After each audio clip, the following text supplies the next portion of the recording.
All right, we are back with another Pick'em video. It is Tuesday, February 4th in the NBA. We have a 7-game slate on our hands to talk about. I'm definitely loving some plays out there. I got a whole bunch jotted down. We're probably going to talk about 4 of them, then also talk about some of the leans, maybe some plays that I'm liking a lot, but I'm not a home run on them just because of one certain factor or things like that. So we're going to break down all those plays, the hit rates, the matchups, all those different types of things. And before we do that, we are going to talk about the teams that are on a back-to-back. Any sort of injury news, I do like to start the videos off for that, just so you guys know who's playing, who might not be playing, because that does affect how things go around here. So let's get into it. But first, it is the first video I've posted since Luka Doncic is now a Los Angeles Laker.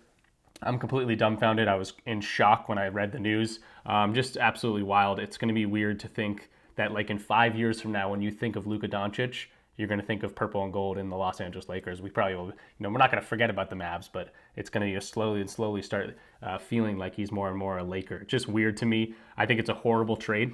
You don't trade talent like that. He is a 5-time all first team or first team all NBA type of guy through 6 years. Steph Curry doesn't even have 5 first team all NBAs, and he's 35 years old or whatever. You don't see talent like that. You don't trade talent like that. I don't care if he's conditioning or whatever it might be. I don't care. Whatever he looks like, he still drops 30, 10, and 10 every night practically and led his team to the finals.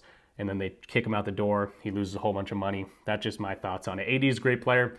You could argue all day if you wanted to that the Mavs are maybe better for this year only.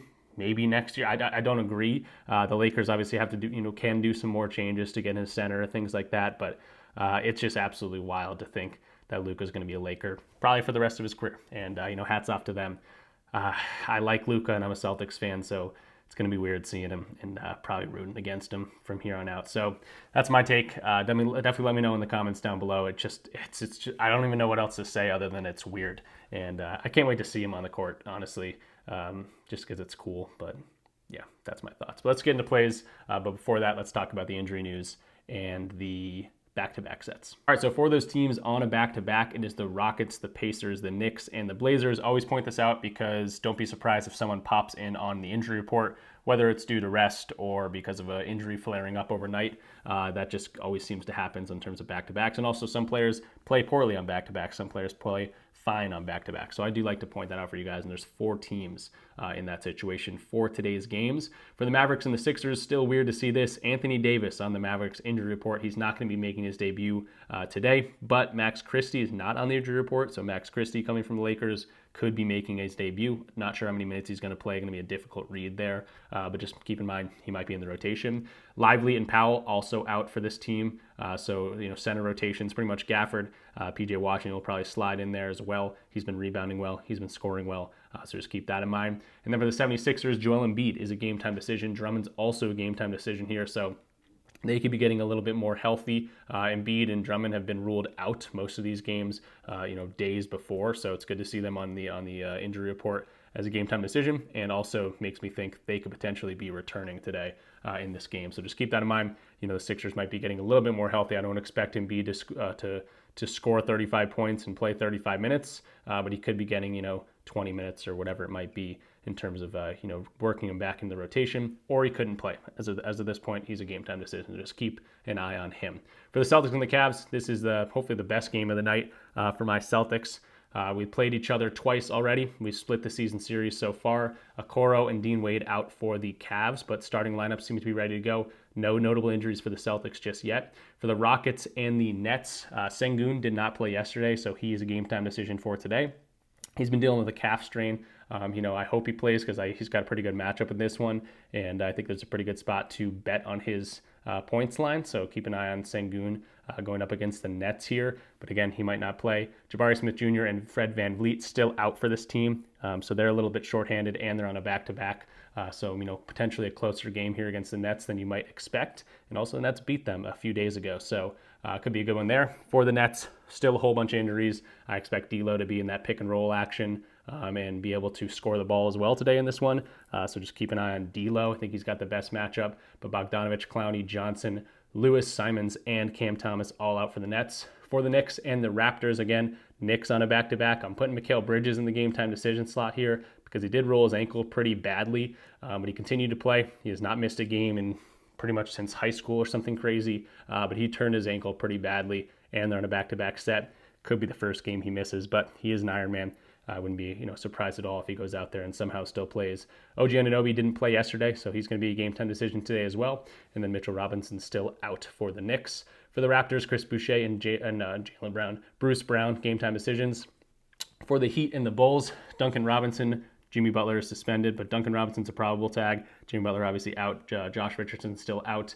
For the Bulls, just want to remind everyone, Zach LaVine got traded. He's on the Kings now, so the Bulls don't have him. But also Jalen Smith, game time decision. That's pretty much the only news that matters there. For the Lakers and the Clippers, still so weird to see Luka Doncic not going to be making his debut for the Lakers, so he's not going to be playing. But LeBron probable, Gabe Vincent probable. Cam Reddish, game time decision. Kleba also in that trade out, and Christian Wood still out. And then on the Clipper side of things, Christie's the only one out, so they're pretty much fully healthy. Pacers, Miles Turner did not play yesterday. He is a game time decision for today's game. And then for the Trailblazers, Matisse Thybulle is a game time decision. So a bunch of injury news. Like always, again, teams on a back-to-back are right here. Rockets, Pacers, Knicks, Blazers. And just hopefully that helped you guys know what's going on in the NBA today. All right, so moving into the actual plays here, we can start talking about our plays, and we're gonna be using a tool called Props Madness like we always do. If you wanna check out this tool, if you're watching this video and you're like, this tool is freaking sick, use the link in my description down below. Also use code RICH. When you do that, you're gonna get a free week trial, and you're gonna get 25% off your first month or your first year, so pretty sweet deal there. Props Madness is sick. Again, link in the description down below to check them out. And we're gonna be starting off with the rookie here, Kel'el Ware, and he is a guy that has been seeing a ton of minutes, obviously with the Jimmy Butler suspension, all the different stuff going on with them. He's found himself in the rotation. So you can see this blue line, this is his minutes actually right here, and you can see it's just been trending up and up and up and up and up, and now the last few games he's gotten 34, 29, 43 minutes, 23 minutes, 35 minutes, 39 minutes, 34 minutes, and that's been, translating to a lot of success for him. So that's what I'm going to be focusing on here. If we go in to see his projected minutes really quick, if we can find that game, we can go to the projection minutes. We can see that Kel'el Ware is projected to play 32 minutes. So we can go ahead and change that filter on Props Madness here. We can see games he's playing, 25 plus minutes, and now this hit rate looks a whole lot better now. He's been rebounding the ball extremely well as well. Also, his minutes here you can see is 29 and 34, did not score well at all, but that was against the Cavs, who obviously have a great interior defense, and also the Spurs and Wemby, who don't have the best interior defense, but again, he had a face-off against Wemby one-on-one. Now he gets the Chicago Bulls. They're ranked 30th, dead last in restricted area scoring. They're also ranked 30th, dead last in terms of pick and roll big man. That's his main source of scoring here. So for Kel'el Ware, I'm really, really loving this spot for him. I also like his rebounding spot because, again, with the same filters here, so 25 to 43 minutes. I don't expect him to get that much, so maybe we want to see 25 to 35 minutes. Still pretty good hit rate here in terms of rebounding. And then if you put them all together, points and rebounds, the hit rate's looking pretty good. Again, you got to consider these are a little bit harder matchup than what he's got going on for today. So I think the rookie's going to be in a good spot here. Dead last in terms of restricted area, dead last in terms of pick and roll big man. Sign me up for Kel'el Ware if he's going to be getting a ton of minutes. His points and rebounds line at 22.5 just seems a little bit too low. If you want to just go to his points, I don't mind that either. Again, because it could be getting a ton of good minutes if this one stays relatively close. It's a great matchup for the Rook, and I think the Heat are going to continue to kind of roll him out here and play as much time as he can handle. If you don't want to depend on the rookie, go to Bam Adebayo. Again, similar kind of matchup, similar kind of player in terms of how he scores the ball. So he could be rebounding well. He could be scoring well against this defense that gives up a ton of rebounds as well. I didn't even mention the fact that they give up the 30th ranked in terms of rebounds allowed. I can find that real quick right here. Opponents are rebounds allowed, literally dead last in that, or not dead last, I guess 28th in that category. So it's a great matchup for him in terms of scoring, in terms of rebounding. I'm going to go with the rookie at 22.5 points and rebounds. If you pivot to Bam Adebayo, I don't mind that at all either, but it's the Bulls. They give up a whole lot of everything just interiorly. I think the big men on the Heat should be in a good spot to hit their overs. So Kel'el Ware, that's how I'm going to roll it out, 22.5 points and rebounds. Leaving it up to you how you guys want to play that. And then I might as well show him visually just because I talked about him. But Bam Adebayo also, again, in the similar boat, 36% of his shots come at the rim. We also seen Jokic, Sabonis, Embiid, Sengun, all these guys go over their points lines against this team. So do like to see that. He's also been scoring the ball pretty well the last 3 games. Wasn't a rut scoring, wasn't getting a ton of minutes either, but his minutes have been back up. He's been scoring the ball, just did have 30 against the Spurs, 21 against the Cavs, 26 against the Magic. Those are all really good defenses too. And in terms of his rebounding, he's also been rebounding pretty well. Even in the scoring drought, he's been rebounding well. So if you want to look at Bam, I definitely don't mind that. Probably a lean for me. I'll probably be looking at his lines as well, just depending on where the value is throughout the day. But yeah, I like Bam in this spot too if you don't want to depend on a rookie or whatever it is. I still think they're both in a really good spot though. Moving into the next play here, it's going to be Derek White, and I don't know if I'm going to go to his PRA, his points and assists. Honestly, the way I played it right now is his PRA. It's at 20.5. His normal points line's at 13.5. This just seems way too low for a guy like Derek White. And yes, I know I'm a Celtics fan. I know he's been struggling, but he's definitely starting to creep up. The last 4 games, he's been scoring well, and his minutes have been back up. During this drought, when he was, I don't know if he was hurt or whatever it might have been, he was losing some minutes. Some of these games, 21 minutes. There was another game he had 19 minutes. And he just wasn't shooting the ball well. His volume was still there, just wasn't able to knock down shots. He was chipping in with his rebounds and assists, kind of like normally. So it was just a weird time for Derek White, and now he's starting to finally click. And he's got a tough matchup, but he's also got a very, very low line. So I like Derek White here. I'm going to play it as 20.5 PRA. Again, this is a guy that can score 20 points, and he actually did score 19 against this team earlier on in the year. This was in November. This is a game without Porzingis, but good to see it's not like this team completely shuts him down. Now, it is the Cavs, and it is a pretty good defense. You can see above the break threes and things like that. They are ranked 5th in terms of that, and that's where he shoots 55% of his shots. You can also see that when you put that into perspective, and you can do that in this filter on Props Madness, it doesn't really matter. And even in top 10 teams in defending the above the break 3, he's still over this in 68% of games. So I'm loving Derek White here. I think we're going to start seeing his lines start creeping up and up and up. Yes, this is the entire year, but I wanted to get back out and say, hey, this is what Derek White can do throughout the entire year. And he's projected for 34 minutes. Again, we saw him seeing a few less minutes. If we see 30 plus minutes from Derek White, that's not minutes. If we see Derek White with 30 plus minutes, we can see his hit rate go even higher. 80% hit rate if he sees his 34 minutes that he's supposed to get. 86% hit rate if this thing stays close. I can see him getting more minutes than that. So I'm really liking Derek White here. I think this is a discounted line. Yes, difficult matchup, but again, like we saw, doesn't seem to really matter too much. We'll see again 30 plus minutes, and we'll see a defensive rank for that 10th to 1st, which is good defenses above the break threes. Hasn't mattered much. 78% hit rate, and I think D. White should be able to go over this line for us. So I'm loving him. He did go against these guys earlier, like I mentioned, and it was a game without Porzingis, but he had 30 PRA in that one. Looks like 19 points, chipped in with 6 rebounds and 5 assists. Those lines haven't been down, even though he hasn't been getting a ton of minutes in the past, 10 games or so when he was really struggling. So I'm chipping in with the assists, I'm chipping in with the rebounds. Hopefully he can kind of continue to do that stuff, and at the same time have a good scoring game, knock down some threes, whatever it might be, in a hopefully a really good game. So D. White, I think his lines are a little bit too low for us here, and I think he's got a good spot to hit his overs. And then I can already see the comments saying, oh, you zoomed out for the whole year to make the hit rate better. Porzingis wasn't playing at the beginning of the year. These are the 11 games that he's played, 30 to 38 minutes. Again, he's projected for 34, and could be more if this game's even closer. This is games with Porzingis, with Tatum, with Brown, and he's still over in 63% of games, 7 of 11 hit rate. So I'm liking D. White here. He kind of steps up in these situations. We saw he played in the playoffs, and liking D. White against the Cavs. Again, difficult matchup on paper, but we saw even against teams that don't allow a whole bunch of above the break threes. He's still in a spot to potentially hit his overs here. So could be a closer one, but he could also absolutely crush this line just because I think it is a little bit too low. He's still averaging 23.5 PRA on a 20.5 line. And then in terms of a lean I had in this game, it totally contradicts the Derek White play, but I might be playing this as not even a hedge. I'll probably play him in different slips or straight bet them, however I want to do it. But Jason Tatum here at 25.5 points. I was also looking at this. And it makes a lot of sense when you start breaking down. First of all, he's played these guys twice. You can imagine there was no Porzingis in this one there was no Jaylen Brown in this one. Now everyone's healthy, so you can definitely, chalk that up to the 25.5 line rather than a much higher line.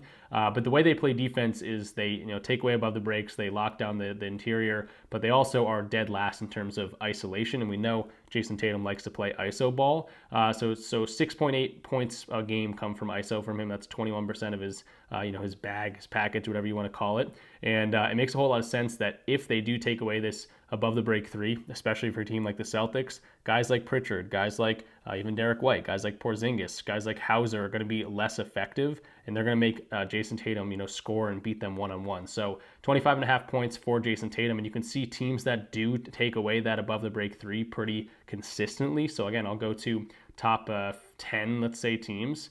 He's over this in 75% of games, so it makes a lot more sense when they take away those other players that are better at shooting above the break threes. The Celtics jack up threes. It turns into a little bit more ISO ball for Jason Tatum, a lot more opportunity, and he's been scoring extremely well in these types of matchups, especially considering he scored 33 both matchups against the Cavs here. Now, everyone is healthy. 25.5 seems a little bit harder to get for him when everyone is healthy, but he also rebounds well. He plays aggressively, and this is going to be kind of like a playoff atmosphere, I assume, with both these teams relatively healthy going up against each other for the third time and the split series going into it. So I'm liking Tatum here. Another way you can play this, I think, is just his threes. Over this in 62% of games, he did have 4 threes and 6 threes against the Cavs. And a lot of isolation for Tatum ends with a step back three. He's been better at driving the ball a little bit, but you could also look at his threes. I think this is plus money. Yeah, this is plus money right now on the threes. I think it's like plus 125 on a lot of books.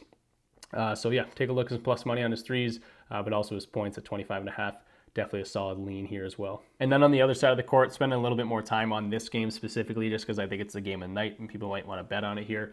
Darius Garland over his points, 20.5. That just seems too low, especially considering Donovan Mitchell's at 25.5. Yes, Donovan Mitchell's played pretty well against this team so far this year, 35 and 35. But Garland's really stepped it up recently. As you can see here, he's been the most efficient scorer, the most consistent scorer. And in terms of the way that the Celtics play defense, pick and roll ball handling, 27th ranked. In terms of that little floater game, they're 22nd ranked. So a guy like Garland doesn't have the worst matchup here. Now, he did have a horrible first game against this team. He shot 21 times and shot 3 of 21, only scored 8 points, and then did creep over this 20.5 line, had 22 against them, and he only shot 12 times in that one, but knocked down 8 free throws. So if we can see somewhere in the middle in terms of attempts and some normal efficiency, I think Darius Garland makes a whole lot of sense here. And I don't love the matchup for like Jared Allen, and then for Donovan Mitchell, I do like the matchup, but 25.5 just seems a little bit too high for a guy that's been a little bit less consistent. With that said, though, he does step up in playoff-type atmospheres. So that's kind of my thoughts on the Cavs side of things. Then moving along to the next play here, it's going to be Ivica Zubac over his 26.5 points and rebounds. Now, he's facing the Lakers, and you could look at all these stats all day, but the moral story is Anthony Davis isn't on this team anymore, so they're going to look a whole lot different. Luka's not going to be playing for them. Kleber's not going to be playing for them, so they're going to be a little bit short-handed here. The spread is 7.5, so hopefully LeBron, he's probable, should be able to play in this one. Keeps it relatively close, but I'm really just going to be looking at the minutes here and the games he's played with Kawhi and Norman Powell and James Harden and all these different guys, and the fact that against Anthony Davis just a few weeks ago, he put up 40 points and rebounds against them. He had 21 points and 19 rebounds. That was against Anthony Davis. They're not the best interior defense anyway, even with Anthony Davis down here. They're ranked 19th. So without him, he's going up against Jackson Hayes. I think he's going to be the biggest guy out there and definitely should be able to play some bully ball. So again, with AD in the lineup, he went for 21 and 19. Without AD in the lineup, I don't expect him to get that much, but it's good to see that he's had some success against this team. Now, I just really want to point out the minutes here. He's expected to play 34 minutes, so games he's seeing, 30 to 38 minutes, let's say, to kind of get in the average there. He's over this in 69% of games. He's also over this in, I think, 11 of his last 12 games, if I have that correct. The only game he missed was against somehow Taj Gibson in the Hornets, where he shot 7 to 10 and had 11 rebounds. So he's got a pretty good track record here. And then if you take in the fact that Kawhi's playing Norm Powell and James Harden, actually plays a little bit better with the whole team healthy and ready to go. He's over this in 6 to 7 games. He's averaging 37 points and rebounds. So 26.5 seems way too low. I think he's going to be the biggest guy out here. The only concern here is maybe they go small ball, but he doesn't really get played off the court very often. So I'm liking Zubac here. If he gets 30 to 38 minutes, he's expected for 34, projected for 34. And with everyone healthy, he's been an absolute beast in terms of rebounding. Some crazy rebound games in these, like pretty much all of these. You could just go to his rebounds at 12.5 if you wanted to. But he's been scoring the ball pretty consistently as well in all these matchups. So loving Zubats here, going up against the centerless Lakers pretty much, and I think he's gonna bully it down there and kind of have his way. So really liking Zubats here for a full play. So I do have one or maybe two more plays to talk about in this one, but I do want to remind everyone, if you made it this far, leave a video like, comment something down below. It can be about the Luka trade, it can be about really anything. It just tells YouTube to push this video out a little bit more when you do that. And also when you're down there, if you're new, go ahead and hit the subscribe button. We're on the way to 15,000 subscribers. Now I'm also doing a $200 giveaway. All you gotta do to enter that giveaway is use my code RICH when signing up for Sleeper. When you use code RICH, all you gotta do is play 5 and get $55 loaded into your account with promo funds, which is an awesome deal right off the bat.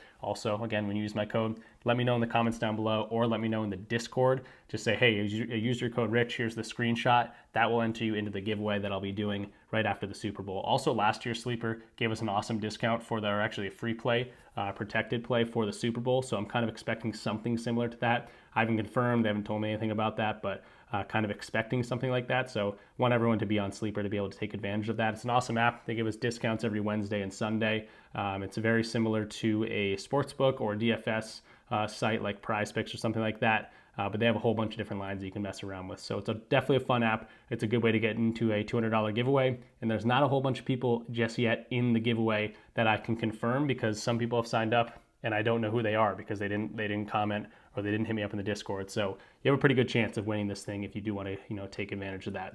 So yeah, that'll be taking place after the Super Bowl, probably the Monday after the Super Bowl or whatever it is. And yeah, very easy to get in there. If you're already on Sleeper or maybe you don't have it available to you in your state, definitely check out Betr. That'll be the other one I push. You can also enter the giveaway by signing up for Betr.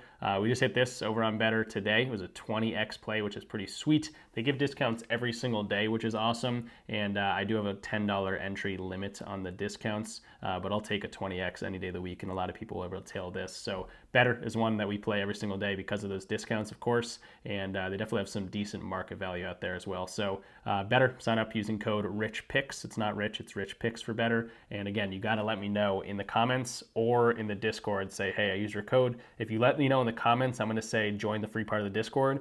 So maybe it's easier just to join the free part of the Discord so we can start a DM and I can get that screenshot or whatever. But Betr will also enter you into that giveaway. And yeah, I'm not going to tell you guys the exact number of people that are in it just yet, but there's not a whole bunch. So you got a pretty good shot at this. There is still about another week or so or 5 days to get in on this, but you got a pretty good shot to definitely take advantage. Code RichPicks for Betr, code RICH for Sleeper. All the description or all the information is in the description of this video. You can read it there to confirm. Then moving along to the next play here, it's going to be RJ Barrett, and I'm thinking about a little sneaky line here. I'm not going to go to his normal points, but I do like his matchup going against the Knicks. It's old team, so he's got that storyline behind him, but also they're on a back-to-back. The Knicks are on a back-to-back. OG Anunoby didn't play yesterday. Mikal Bridges turned his ankle yesterday in that game, so if either one of them misses the game, that's going to be a plus for a guy like RJ Barrett. Now again, his full point scoring line has not been amazing lately, especially with Quickly, Scotty Barnes, all these guys different, active, and he just hasn't been scoring as well as he was at the beginning of the year. But something that's been a little bit more consistent is his first quarter points. He's over this in 53% of games throughout the entire year, but still hitting it kind of recently. And if you look at the head-to-head for his points, he's over in 2 of the 3 matchups on the points line at 20.5 against the Knicks, 30 points, 23 points, and then 16 points. But in terms of the first quarter points, he does come out firing, and he played 8 minutes, 9 minutes, and 10 minutes in these quarters, and had 8 points, 5 points, and 7 points on a 4.5 line. So I'm liking this. It is juiced on FanDuel minus 154 on the over, it looks like, or maybe that's plus. I'm not exactly sure. But on ESPN bets, minus 125. So I do like to see that. It's still like a normal play. And this thing is also available on Underdog, which is probably where I'll play it.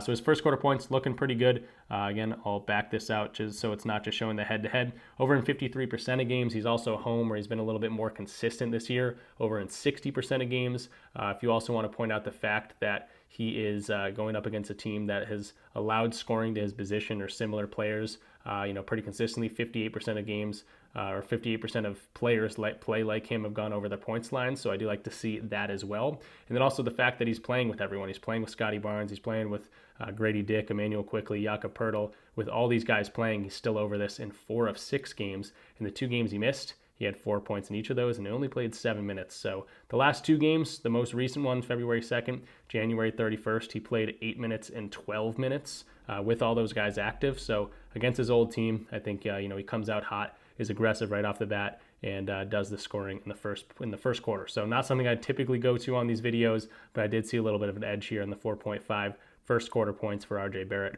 going against his old team at home. I'm liking this one. And then a real quick lean here, Alperen Sengun. Not going to spend too much time just because I don't know if he's going to play. He's missed the last 2 games with a calf injury. His team is on a back-to-back, so if he does play, he's going to have the freshest legs out there. So 17.5 points seems a little bit too low. If you look at the entire year, he's over this in 54% of games. Again, going to focus on the last 30 games or whatever, specifically without Jabari Smith Jr. in lineup. No Fred VanVleet as well, so he could get some assists as well, I think. But yeah, I like his matchup for him, over in 60% of the last 30 games, but also the fact that they are poor in the interior, 24th ranked in terms of their restricted area defense, restricted area points, whatever you want to call that. He shoots 55% of his shots there. They're also dead last in terms of post-up defense. They're ranked 30th there, and we've seen guys similar to Sengun, like Sabonis, like Bam Adebayo, like Jokic, Embiid, guys that get a lot of their points similarly to Sengun. 6 of the 7 guys have gone over that, so I'm liking this matchup for him. Now, I don't think he played them in the matchup earlier in the year. Yeah, he did not play them just yet, but Sengun in a pretty good spot if he does play and get a relatively normal minutes. I don't know what he's projected for, but I can look that up really quick. He's projected for Sengun, again, game time decision, but he's projected for 33 minutes. So if we go back and see games that he's playing, 29 to 36 minutes or whatever it might be. Don't expect too crazy minutes here. He's over this in 57% of games. So I'm liking the spot for him. That weak interior defense. We've seen similar centers to him, go over their lines. So Sengun is 17.5, definitely a solid lean to look into. And then kind of a similar read here, another lean for D'Lo on the other side of the court. Again, the Rockets are on a back-to-back. They did just play these guys too. He had 18 points on 14 shooting.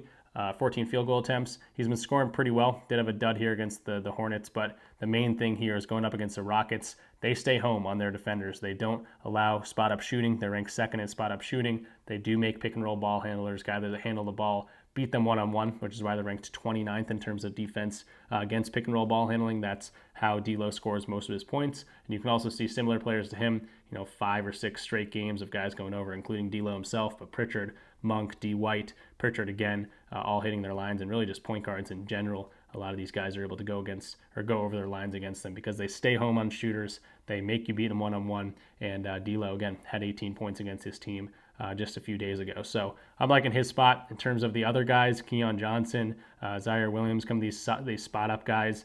They're ranked 2nd in terms of that. We did see Johnson shoot 9 times, and he had 13 points against them just a few days ago. So maybe if you want to be looking at under for a few of these guys, that could be a play to do it. But again, the Rockets are in a back-to-back. I kind of look at D'Lo's over rather than those other guys as under for a lean situation here. All right, so I think it's going to do it for this one. Again, don't forget to like the video, comment something down below, subscribe, but also the $200 giveaway I'm going to be doing. Read the description down below, how you get in, using code RICH when signing up for Sleeper, or code RichPicks when signing up for Betr, or really any of the codes down below in the description. And then you got to let me know. You got to let me know in the comments, or even better, join the free part of the Discord. Again, all this information in the description down below. And let me know, because I do need a screenshot. So we'll start a DM or something in the Discord to kind of confirm that. I should probably also just put my email down there. So let me know if that's a little bit easier for you guys. If you want to get in on the $200 giveaway action, that will be right after the Super Bowl. So thanks for watching. If you want something to comment about, tell me about the Luka trade, what your thoughts on that are, or tell me who you think is going to win, Celtics or the Cavs. Those would be good conversation starters in the comments down below. So I appreciate anyone that does that. And yeah, thanks for watching. Good luck with all your bets. I'll see you in the next video. Peace out.